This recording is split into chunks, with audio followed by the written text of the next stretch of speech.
Et donc tu vas à un enterrement, là? Où a tout rangé? Ah, bah ouais, je vois ça. 1, 2, 3 bikinis.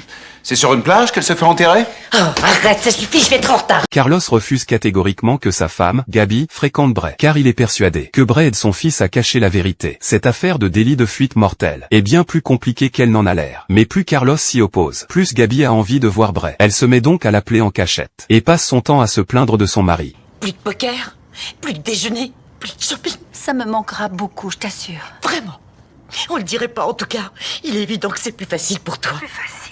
Si je m'écoutais, je viendrais te voir tout de suite pour que tu m'embarques au centre commercial. Mais ce serait pas correct. Bon, il faut que je te laisse. J'ai mes scones dans le four. J'adore tes scones. Ça suffit. Au revoir, Gabi. Tu vas raccrocher. Ben oui, il le faut.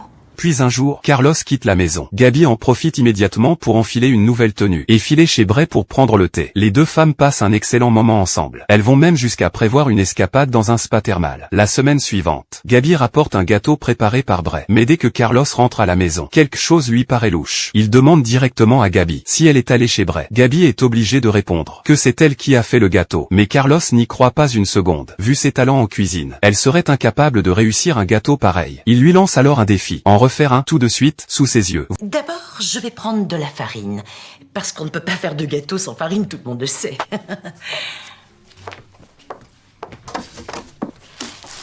Oh non!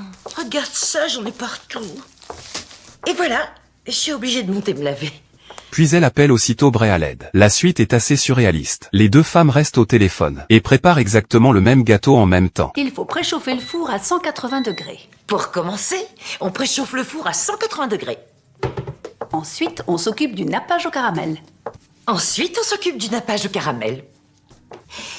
Et pour ça, il me faut du sucre. Et bien sûr, du sucre roux. Et du beurre. Combien de beurre? À qui tu parles?